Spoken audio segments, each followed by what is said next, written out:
Federal ਸਰਕਾਰ ਨੇ ਘੋਸ਼ਣਾ ਕੀਤੀ ਕਿ ਕੈਨੇਡੀਅਨ ਜਲਦੀ ਹੀ ਗ੍ਰਾਂਟ ਪ੍ਰੋਗਰਾਮ ਲਈ ਅਪਲਾਈ ਕਰਨ ਦੇ ਯੋਗ ਹੋਣਗੇ, ਜਿਸ ਦਾ ਉਦੇਸ਼ ਉਹਨਾਂ ਨੂੰ ਆਪਣੇ ਘਰਾਂ ਨੂੰ ਤੇਲ ਨਾਲ ਗਰਮ ਕਰਨ ਬੰਦ ਕਰਨ ਅਤੇ ਇਲੈਕਟ੍ਰਿਕ ਹੀਟ ਪੰਪਾਂ ਦੇ ਜਾਣ ਵਿੱਚ ਮਦਦ ਕਰਨਾ ਸ਼ਾਮਿਲ ਹੈ। ਇਮੀਗ੍ਰੇਸ਼ਨ ਮੰਤਰੀ ਸ਼ੌਨ ਫਰੇਜ਼ਰ ਵੱਲੋਂ ਦਿੱਤੀ ਗਈ ਜਾਣਕਾਰੀ ਮੁਤਾਬਿਕ oil to heat pumps affordability grant ਘੱਟ ਅਤੇ ਮੱਧ ਆਮਦਨੀ ਵਾਲੇ ਮਕਾਨ ਮਾਲਕਾਂ ਲਈ $5,000 ਤੱਕ ਪ੍ਰਦਾਨ ਕਰੇਗੀ। ਇਸ ਬਾਰੇ ਹੋਰ ਜਾਣਨ ਲਈ ਸਾਡੇ ਨਾਲ ਜੁੜੇ ਮੁਰਤਜ਼ਾ ਹੈਦਰ ਜੀ, ਜੋ ਕਿ ਟੋਰਾਂਟੋ ਮੈਟਰੋਪੋਲੀਟਨ ਯੂਨੀਵਰਸਿਟੀ ਵਿੱਚ ਪ੍ਰੋਫੈਸਰ ਹਨ ਅਤੇ ਇਸ ਵਿਸ਼ੇ ਵਿੱਚ ਖਾਸ ਰੁਚੀ ਰੱਖਦੇ ਹਨ। ਉਹਨਾਂ ਮੁਤਾਬਿਕ ਇੱਕ ਵਧੀਆ ਉਪਰਾਲਾ ਹੈ ਜਿਸ ਨਾਲ ਲੋਕਾਂ ਨੂੰ ਇਸ ਵਿਸ਼ੇ ਬਾਰੇ ਹੋਰ ਜਾਗਰੂਕਤਾ ਫੈਲੇਗੀ। ਉਹ ਇਸ ਤਰ੍ਹਾਂ ਹੁੰਦਾ ਹੈ ਕਿ ਜਿਹੜੇ ਅਸੀਂ ਲੋਕ ਰਹਿੰਦੇ ਨੇ ਨਾ ਬੜੇ ਸ਼ਹਿਰਾਂ 'ਚ ਟੋਰਾਂਟੋ, ਮੌਂਟਰੀਆਲ ਤੇ ਵੈਨਕੂਵਰ 'ਚ ਸਾਨੂੰ ਅੰਦਾਜ਼ਾ ਨਹੀਂ ਹੁੰਦਾ ਕਿ ਕੈਨੇਡਾ ਵਿੱਚ ਸਿਰਫ ਜਿਹੜਾ ਨੈਚੁਰਲ ਗੈਸ ਹੈ ਉਹ ਹੀ ਹੀਟਿੰਗ ਸੋਰਸ ਨਹੀਂ ਹੈਗਾ।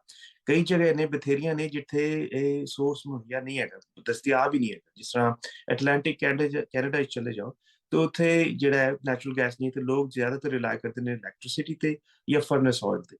ਅੱਛਾ, ਕੀ ਹੁੰਦਾ ਕਿ ਜਿਸਲੇ ਤੁਸੀਂ ਇਲੈਕਟ੍ਰਿਸਿਟੀ ਜਾਂ ਫਰਨੈਸ ਆਇਲ ਦੇ ਨਾਲ ਆਪਣੇ ਘਰ ਨੂੰ ਹੀਟ ਅਪ ਕਰੋ ਤੇ ਉਹਦੇ 2-3 ਬੜੇ ਮਸਲੇ ਨੇ। ਪਹਿਲਾ ਮਸਲਾ ਤੇ ਜਿਹੜਾ ਹਾਊਸ ਹੋਲਡਸ ਨੂੰ ਆਉਂਦਾ ਫਿਰ ਉਹ ਜਿਹੜਾ ਬਿਜਲੀ ਦਾ ਬਿੱਲ ਹੈ ਜਾਂ ਹੀਟਿੰਗ ਦਾ ਬਿੱਲ ਜਿਹੜਾ ਜਿਹਨੂੰ ਕਹਿੰਦੇ ਨੇ ਉਹ ਬੜਾ ਹੀ ਵੱਧ ਜਾਂਦਾ ਹੈ। ਜਿਸਲੇ ਤੁਹਾਡੇ ਘਰ 'ਚ ਫਰਨੈਸ ਲੱਗੀ ਹੋ, ਉਹ ਨੈਚੁਰਲ ਗੈਸ ਤੇ ਚੱਲ ਰਹੀ ਹੋ, ਤੇ ਉਹ ਤੁਸੀਂ ਅੰਦਾਜ਼ਾ ਇੰਨਾ ਬਿੱਲ ਨਹੀਂ ਆਉਂਦਾ, ਇੰਨਾ ਖਰਚਾ ਨਹੀਂ ਹੁੰਦਾ।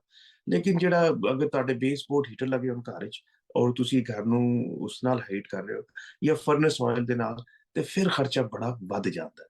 ਸ਼ੌਨ ਫਰੇਜ਼ਰ ਨੇ ਆਪਣੇ ਭਾਸ਼ਣ ਵਿੱਚ ਦੱਸਿਆ ਸੀ ਕਿ ਇਹ ਪੈਸਾ ਹੀਟ ਪੰਪਾਂ ਦੀ ਸਥਾਪਨਾ, ਨਵੇਂ ਉਪਕਰਨਾਂ ਲਈ ਲੋੜੀਂਦੇ ਇਲੈਕਟ੍ਰੀਕਲ ਅਪਗ੍ਰੇਡ ਅਤੇ ਤੇਲ ਟੈਂਕਾਂ ਨੂੰ ਹਟਾਉਣ ਵਰਗੇ ਖਰਚਿਆਂ ਨੂੰ ਕਵਰ ਕਰੇਗਾ।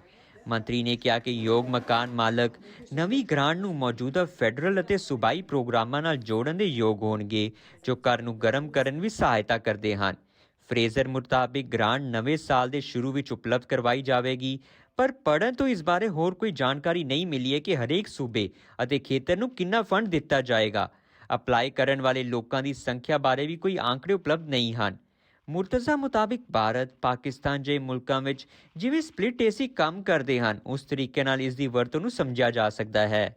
ਜਿਹੜੀ ਮੋਟੀਵੇਸ਼ਨ ਹੈ ਉਹ ਇਹ ਹੈ ਕਿ ਜਿਸਲੇ ਤੁਸੀਂ ਫਰਨੈਸ ਆਇਲ ਦੇ ਨਾਲ ਘਰ ਨੂੰ ਹੀਟ ਅਪ ਕਰਦੇ ਹੋ ਤੇ ਉਹਦਾ এনवायरमेंटਲ ਇੰਪੈਕਟ ਵੀ ਜ਼ਿਆਦਾ ਹੁੰਦਾ। ਇੱਕ ਤੇ ਜਿਹੜਾ ਐਕਸਟ੍ਰੈਕਸ਼ਨ ਦੇ ਨਾਲ ਜਿਹੜੇ ਫੋਸਿਲ ਫਿਊਲਸ ਨੇ ਉਹ এনवायरमेंट ਤੇ ਬੜਾ ਬੋਝ ਪਾਉਂਦੇ ਨੇ। ਦੂਜੇ ਜਿਸਲੇ ਤੁਸੀਂ ਉਸ ਨੂੰ ਬਰਨ ਕਰਦੇ ਹੋ ਤੇ ਉਹ ਜਿਹੜੇ ਇਮਿਸ਼ਨਸ ਜਨਰੇਟ ਹੁੰਦੇ ਨੇ ਉਹ ਅੱਲਗ ਦਾ ਮਸਲਾ। ਤੇ ਸਰਕਾਰ ਦੀ ਇਹ ਵੀ ਮੋਟੀਵੇਸ਼ਨ ਹੈ ਕਿ ਉਹ ਕੈਨੇਡਾ ਦੀ ਜਿਹੜੀ ਗ੍ਰੀਨ ਹਾਊਸ ਗੈਸ ਇਮਿਸ਼ਨਸ ਨੇ ਜਾਂ ਅਦਰ ਜਿਹੜੀ ਪੋਲੂਟਿੰਗ ਕੈਪੈਸਿਟੀ ਹੈ ਪੂਰੀ ਇਕਨੋਮੀ ਦੀ, ਸੋਸਾਇਟੀ ਦੀ, ਉਹਨੂੰ ਘੱਟ ਕੀਤਾ ਜਾਵੇ। ਤੇ ਉਹਦੇ ਲਈ ਵੀ ਜ਼ਰੂਰੀ ਹੈ ਕਿ ਤੁਸੀਂ ਐਸੇ ਸੋਰਸਿਸ ਦੀ ਤਰਫ ਚਲੋ ਜਿਹੜੇ ਪੋਲੂਟਿੰਗ ਨਹੀਂ ਹੁੰਦੇ। ਹੁਣ ਤੁਸੀਂ ਕੁਬੈਕ ਨੂੰ ਦੇਖੋ, ਕੁਬੈਕ ਦਾ ਕਮਾਲ ਇਹ ਆ ਕਿ ਉੱਥੇ ਜਿਹੜੀ ਬਿਜਲੀ ਪੈਦਾ ਹੁੰਦੀ ਹੈ ਨਾ ਉਹ ਜ਼ਿਆਦਾਤਰ ਹਾਈਡਲ ਹੁੰਦੀ, ਵਾਟਰ ਦੇ ਨਾਲ। ਤੇ ਉਹ ਨਾ ਉਹ ਕੋਲ ਬਰਨ ਕਰਦੇ ਨੇ, ਨਾ ਉਹ ਨਿਊਕਲੀਅਰ ਦੀ ਤਰਫ ਜਾਂਦੇ ਨੇ। ਤੇ ਉਹਨਾਂ ਦੀ ਜਿਹੜੀ ਬਿਜਲੀ ਹੈ ਨਾ ਉਹ ਪਾਣੀ ਦੇ ਨਾਲ ਪੈਦਾ ਹੋ ਜਾਂਦੀ। ਤੇ ਉੱਥੇ ਅਗਰ ਤੁਸੀਂ ਬਿਜਲੀ ਦੇ ਨਾਲ ਹੀਟ ਕਰੋ ਤੇ ਖਰਚਾ ਘੱਟ ਆਉਂਦਾ ਹੈ ਤੇ ਉਹਦੇ ਜਿਹੜੇ ਇਮਿਸ਼ਨਸ ਨੇ ਉਹ ਵੀ ਘੱਟ ਨੇ। ਮਿਲ ਰਹੀ ਜਾਣਕਾਰੀ ਮੁਤਾਬਿਕ ਨਵੀਂ ਫੰਡਿੰਗ 4 ਸਾਲਾਂ ਵਿੱਚ ਤਕਰੀਬਨ $250 ਮਿਲੀਅਨ ਤੋਂ ਇਲਾਵਾ ਹੈ, ਜਿਸ ਦਾ ਐਲਾਨ ਫੈਡਰਲ ਵਾਤਾਵਰਣ ਮੰਤਰੀ ਦੁਆਰਾ ਸੈਪਟੈਂਬਰ ਵਿੱਚ ਘਰਾਂ ਵਿੱਚ ਹੀਟਿੰਗ ਦੇ ਖਰਚਿਆਂ ਵਿੱਚ ਸਹਾਇਤਾ ਕਰਨ ਲਈ ਕੀਤੀ ਗਈ ਸੀ। ਉਸ ਪੈਸੇ ਦਾ ਲਗਭਗ ਅੱਧਾ $120 ਮਿਲੀਅਨ ਤੱਕ ਦੇ ਐਟਲਾਂਟਿਕ ਕੈਨੇਡਾ ਵਿੱਚ ਰੱਖਿਆ ਗਿਆ ਹੈ, ਜਿੱਥੇ ਲਗਭਗ 30% ਘਰ ਹੀਟਿੰਗ ਲਈ ਤੇਲ ਦੀ ਵਰਤੋਂ ਕਰਦੇ ਹਨ। ਇਸ ਬਾਰੇ ਪੜ੍ਹਨ ਨਾਲ ਹੋਰ ਪਤਾ ਲੱਗਦਾ ਹੈ ਕਿ ਫੰਡਿੰਗ ਦੀ ਘੋਸ਼ਣਾ ਉਦੋਂ ਕੀਤੀ ਗਈ ਜਦੋਂ 4 ਐਟਲਾਂਟਿਕ ਪ੍ਰੀਮੀਅਰਸ ਨੇ ਉਹਨਾਂ ਨੂੰ ਨਵੀਂ ਕਾਰਬਨ ਕੀਮਤ ਯੋਜਨਾਵਾਂ ਜਮ੍ਹਾਂ ਕਰਨ ਲਈ ਫੈਡਰਲ ਸਮਾਂ ਸੀਮਾ ਦੇ ਵਿਸਥਾਰ ਲਈ ਸੈਪਟੈਂਬਰ ਵਿੱਚ ਲਿਖਿਆ ਸੀ, ਜਿਸ ਵਿੱਚ ਉਹਨਾਂ ਨੂੰ ਇਨਕਾਰ ਦਾ ਸਾਹਮਣਾ ਕਰਨਾ ਪਿਆ।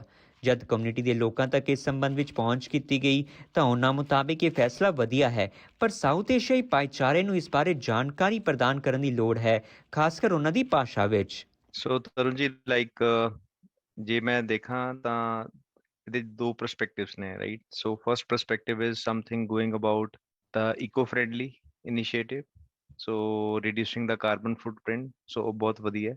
ਸੋ ਦੂਸਰੀ ਗੱਲ ਆ ਜਾਂਦੀ ਹੈ ਕਿ ਅਸੀਂ ਉਸ ਚੀਜ਼ ਦੇ ਵਿੱਚ ਦੇਖਦੇ ਹਾਂ ਕਿ ਹਾਂ, now how this has to be delivered to the end customer. What are the challenges with the existing customers ਜਿਹੜੇ ਕਿ already oil based pumps use ਕਰ ਰਹੇ ਹਨ? Now government is suggesting that heat based pump, which is very good technology, ਜਿੰਨਾ ਕੁ ਮੈਂ ਸਮਝ ਆਇਆ ਮੈਨੂੰ। So basically we are going into that natural resources, renewable sources of energy. So ਬਹੁਤ ਵਧੀਆ initiative ਹੈ, but when it comes to implementation ਤਾਂ ਉਹ ਸਮਝਣਾ ਪਏਗਾ ਕਿ ਇਹਦੇ ਵਾਸਤੇ end customer ਵੱਲੋਂ, because ਇਹ technology ਨਵੀਂ ਹੈ, ਸੋ ਇਫ ਫॉर एग्जांपल ਕੋਈ ਬੰਦਾ ਇੰਪਲੀਮੈਂਟ ਕਰਵਾ ਲੈਂਦਾ ਉਹਦੇ ਕੀ ਇਫੈਕਟਸ ਆਉਂਦੇ ਆ in terms of cost savings, in terms of maintenance, in terms of replacement. So ਉਹ ਸਾਰੀਆਂ ਚੀਜ਼ਾਂ ਨੂੰ ਮੈਨੂੰ ਲੱਗਦਾ ਕਿ ਇੱਕ ਹੋਰ ਥੋੜੀ ਡਿਟੇਲ ਐਨਾਲਿਸਿਸ ਚਾਹੀਦਾ ਹੈ, ਚਾਹੇ ਉਹ ਟੈਕਨੀਕਲ ਟੀਮਸ ਦੇਣ ਜਾਂ ਇਹਨਾਂ ਦੇ ਕੁਝ ਪ੍ਰੈਜੈਂਟੇਸ਼ਨਸ ਹੋਣ ਜਿਹੜੇ ਕਿ ਦੱਸਣ ਕਿ this is very good for the health also. ਸਰਕਾਰ ਜਿਹੜੀ ਨਾ ਅਨਾਉਂਸ ਕਰੇਗੀ, ਬਕਾਇਦਾ ਤੁਹਾਨੂੰ ਮੇਲ ਵੀ ਆਏਗਾ, ਉਹ ਪ੍ਰਮੋਟ ਕਰਨਗੇ, ਉਹ ਮੇਰੇ ਜਾਣਕਾਰੀ ਵੀ ਦੇਣਗੇ, ਇਸ਼ਤਿਹਾਰ ਵੀ ਲਾਣਗੇ। ਤੇ ਤੁਸੀਂ ਖਿਆਲ ਰੱਖੋ ਕਿ ਉਹ ਕਿਸ ਵੇਲੇ ਸ਼ੁਰੂ ਹੁੰਦਾ ਪ੍ਰੋਗਰਾਮ। ਜਿਸ ਵੇਲੇ ਸ਼ੁਰੂ ਹੋ ਪ੍ਰੋਗਰਾਮ ਤੇ ਤੁਸੀਂ ਅਪਲਾਈ ਕਰ ਦਿਓ। ਜ਼ਿਆਦਾਤਰ ਜਿਹੜੇ ਇਸ ਤਰ੍ਹਾਂ ਦੇ ਸਰਕਾਰੀ ਪ੍ਰੋਗਰਾਮ ਹੁੰਦੇ ਨੇ ਉਹਨਾਂ ਦੀ ਆਨਲਾਈਨ ਐਪਲੀਕੇਸ਼ਨਸ ਵੀ ਹੁੰਦੀਆਂ ਨੇ, ਤੇ ਤੁਸੀਂ ਜਾ ਕੇ ਅਪਲਾਈ ਕਰ ਦਿਓ।